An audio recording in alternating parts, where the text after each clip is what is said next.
Itong kaliwang paa ko, natapilok kasi ako eh. 8 buwan na siya. Namamaga pa nga eh. 8 buwan na siya. Okay. So, lalakad ko siya ng straight pagka maliliit lang yung hakbang. Pero pag mawala, Pag medyo malaki na. yun, may dito. Okay, 8 buwan na kita mo. Tagal na, hindi pa rin nakakalaya si Sir sa tapilok. Tandaan nyo, madalas ko itong kinukwento, ang normal na tapilok, 2 weeks lang. Pag binoti-boti nyo yan, tanggal na. Pero pag kayo hindi nakalaya ng 2 weeks, 3 weeks, may diferensya na yung tinatawag nating calcaneus o talus joint. Yan na naman ang kadalasang lumilihis pa sa tapilok. Secondary na lang yung mga tarsals natin dyan. Okay, sige sir. 8 months. Hingat tihaya.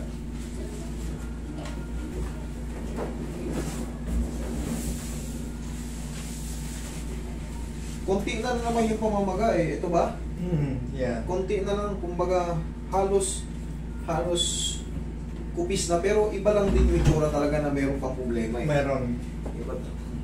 Pag nilalakad daw ni sir na medyo malaki, Malaking hakbang. may pain. Pero pagka maigsi, okay lang. Eh, siyempre, hindi man tayo pwedeng pigilin eh. Oo. Masakit siya ganito? Hindi. Hindi. Pagkaba, pababa. Hindi rin. Pagka yung mayroon siyang Makaliwa. yung weight, Yan. yan medyo masakit yan. Medyo, makaliwa. Pakanan, Halos parehas. halos parehas. Okay, sige. Ibig sabihin, sa gitna talaga. Baklasin natin yan. Mamaya, parang yung ano na lang ito. Parang yung trauma na lang maiwan ito.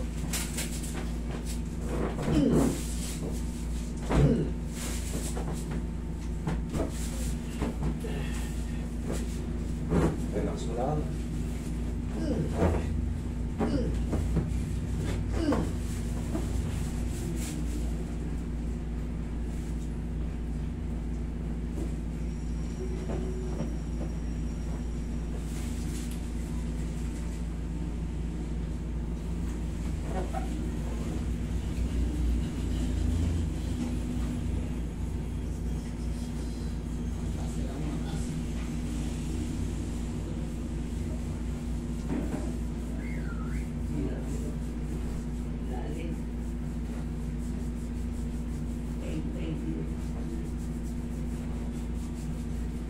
Subukan mo ngayon ng malaking step. So, subukan natin yan. Titignan natin. Kung nagbago. Wait. Isa pa, sir. Last na. Isang ball jack pa.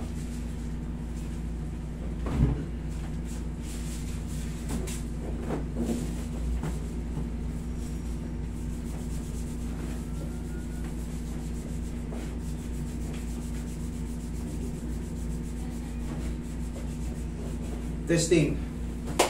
Sige. Mabilisan. Malaking hakbang. Ayan, mabilis siya, no? Medyo mayroon pa siyang sakit dito. Okay, sige. Medyo. Sige. Sige, ka pa. Dito. Parang tumigas o Dito, okay. Sige.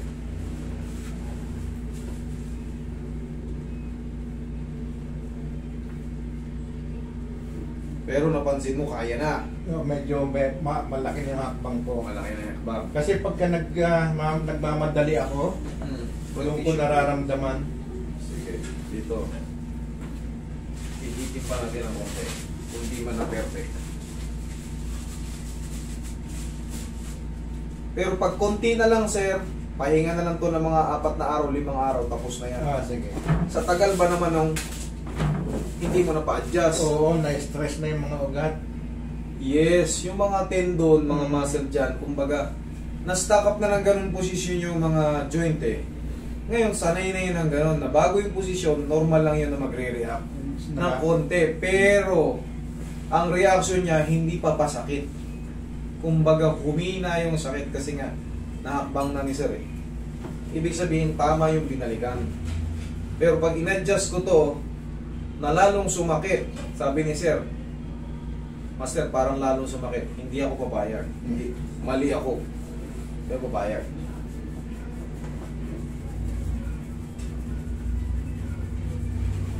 Babaguhin natin yan. Gagawa natin ang iba pang technique kung talagang hindi obra. Testing! Yeah!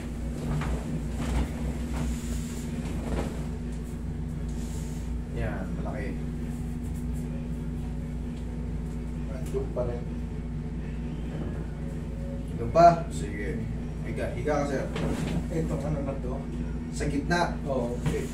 Sige. Mas maganda yung masabi nyo nang nandito pa kayo. Gawin pa natin ang iba pang ano.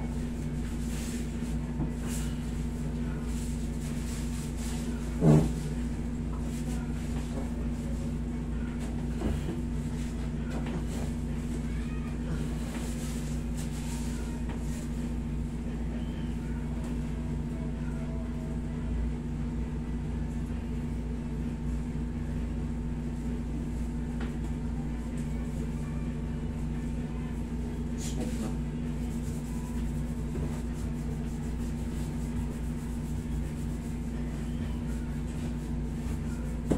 Ginanito ko sir, gaya nung kanina. Yan. Wala. Sigurado ka? Wala. Bila. Kanina magkasing sakit to. Kabila. Sige pa, konti pa. Yan. Wala. Sir, baka yung natitira rito yung pinaka ano na lang. Yung pinaka parang yung trauma na lang ng pilay. Antayin nyo lang ng 4 to 5 days mag-subside yan. Sige nga, testing mo lang. Tingnan mo Pagka ano, ang nangyayari kasi pagka yung may weight siya, doon ko nararamdaman. Sige, wait mo. Sige, iganon mo. Less na yung pain or lalong sumakit? Hindi, ganun pa rin. Hindi siya lalong sumakit. Ganun pa rin. Hindi siya lalong sumakit, ganun pa rin. Oo. Kaysa, kumpara kanina o yung ganun pa rin. The same pa rin. thing. Oo. The same thing. Okay, sige. Higa ka ulit. Kailangan may mabago siya. Hindi tayo papayag pagka ano. Pag the same thing, ibig sabihin, Ang ano niya, pagka sige. inahakbang ko siya na medyo malaki, dito yung ano niya. Nagre-react siya sa Oo, likod. dito. Nagre-react sa likod. Okay, sige sir. Tama yan, mas maganda. Mas maganda yung ipaliwanag niyo yung ano, para Nararamdaman ko. oo, malaman ko kung paano ko siya i-adjust. Or kung hindi ko na i-adjust, kung mag-aantay na lang tayo. Pero pag humina na siya, hayaan lang muna natin makapahinga ng mga ilang araw. Pero pag the same, adjust pa natin kasi walang nagbago. The same nga eh.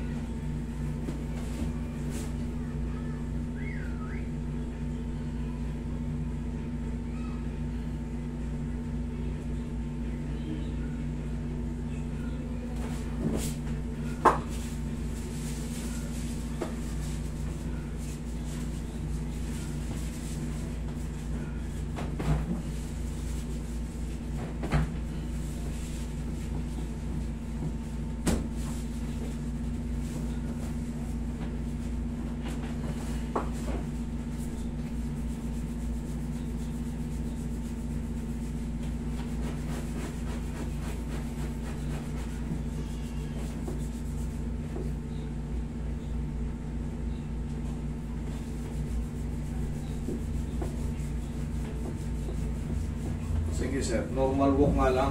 Yung parang, di ba kanina nilalakyan ko naman. Yung walk naman sobrang liit, yan, ganyan lang. Yung parang middle lang. Yeah. Doon muna tayo Medyo ano, magtugma muna tayo sa middle. yan, Yan. okay lang siya. Okay lang siya. Yung normal walk, no? Okay na siya. Normal siya. Oo. Yan. Okay. Sige sir, total, kayo naman ang nakakaramdam niyan. Taga saan po kayo? Sambales. Tako po. Malayo pala to si sir. Oo. Kailangan ano ko na Tapos, sa 26, lilipat na ako pupuntang US. Oh my God. Sige, lakad kayo yung malaki. Hindi pala pwedeng ano, kala ko, underarm. Sige. Balikan na lang natin. Ayun, yun yung ano, ang tagpo, yung Pag sobrang layo, no? Pag ganyan. Okay, Pag no? ganyan, no? Okay. Pag ganyan. Nararamdaman ko yun dito. May parang tension na ano, Oo. okay, May pressure siya dito. may pressure. Gets, Oo. gets. Sige, sige pa, sige pa. Oo. Ayan, no? Okay. Pero pag nag-mid lang, no, okay lang. Huwag ganito. Sige sir, higa ka pa. Higa ka pa. Hindi tayo papayag. Nandito sa meron itong kailangan ilubog. Naiintindihan kita sir. Eh, sabi ko gagawin natin ang pamamaraan.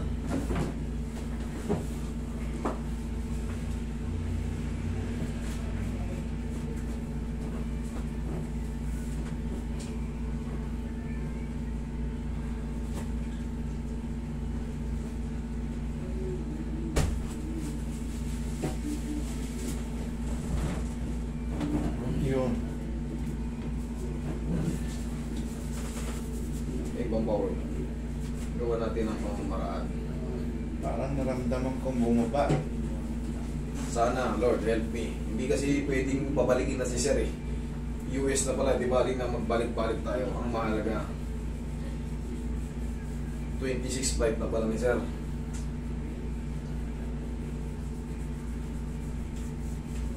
Oh, nalaman ko lang din sa lugar yun sa YouTube eh. Pansin nyo, galing dito, puro malalayo. Oo nga. Italia, Korea, US. Testing sir ulit.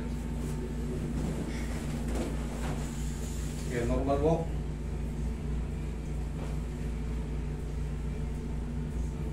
Parang nakuha yung dito sa ano. Parang nakuha na. Maramdaman ko yung dito bumaba. Yung hinatak mo. Okay sir, sige. Ganito sir, pag nakuha na, sige, upo ko muna sir. Ganito ang gagawin natin. Pag magsapatos ka, kasi naramdaman ko na rin yung dati, yung dito, parang pag dinidiinan mo, nagkikreate siya ng pressure. Pero pag malaya, wala lang. Yun ang nagiging problema Yes. ko sa sapatos. Correct. Dito. Sa ibabaw. Dito tayo mag-a-adjust, Oo. doon na tayo. Kaya Gets na minsan kita eh. yung sentas ko, laging maluwag. Yes, gets na kita. Bakit? Kasi, yung sapatos, pag hinigpitan mo siya, pag tapos ng trabaho mo, kahit wala kang pilay, ang sakit na nandito. Nangyari na sa akin yun. Bakit? May joint kasi tayo dito, sir. Sa mga walking natin, nakaka-apekto. May galaw siya. Kaya Ngayon, nagbago yung ano, pero kanina nahata ko na raw eh. Yun. Ngayon, hayaan mo lang muna medyo maluwag yung sintas mo. Sakto lang. Yung, huwag na ipakahigpit. Normal ka lang na nagsisintas. Dito yun, sir. Nagigets ko na yung ano ni sir. conforme ako sa sinabi mo. Tama, no? Thank you. Yun nga, yung pagka yung sometimes na may siya, umaatake yung rayuma ko. Correct. Dahil hindi tama yung flow yata ng ano. Blood circulation. Oo. Ngayon, doon na nga, kita mo natugma pa rin sa sintas. Okay, sir? Pero yan, okay na yan. 4 to 5 days. Kahit mag-chat kayo sa ano, ipadala ko yung ano, pag nagkamali, kumbaga wala nangyari, ipadala ko yung binayad nyo. Sino man ang Huwag ka mag-alala. Dahil Kasi ako, nararamdaman ko naman eh. ayokong mapahiya na sa mga naniningil ako na walang nangyari. Hindi. Pinapayag kung ano isuli ko. Hindi naramdaman ko ng paghatak mo ng isang madiin. Kasi medyo light lang yung una eh. Diniinan mo. Parang dito Kasi nga bumaba. sabi ko sa inyo, gagawan ko ng pamamaraan kung ano pang kaukulangan. Di baling magbalik-balik tayo. Basta, di baling mapahiya ako kung wala. Kunyari, hindi natanggal. Hindi, ikaw kasi nobody's perfect eh. Oo. Totoo. Try and try kasi hindi naman nakakamatay yan. Kabisadong hindi nakakamatay yan. Kasi nga, malayong malayo yan. Mamamatay lang siya dyan pag meron siyang tetano, hinatakbo, may cancer to the bone siya. Pero tama yung advice mo tungkol sa sintas ng sapatos. Kasi sir, nakamdaman ko na rin yan noon eh. Nagkakaroon ng pressure dito pag ginagawa ko. Yung pala, siyempre ito, gumagalaw tong joint na to eh. Yun. Tapos, siyempre, under pressure nung higpit nung ano, nagre-react siya pagkatapos ko magsapatos. Pero nung nalaman ko yan, ginanyan ganyan ko. Ininap ko lang yung paa ko. Natanggal. Kunti lang naman yun eh. Okay? Okay, thank you. Thank you so much. Nice meeting you. Nice meeting you.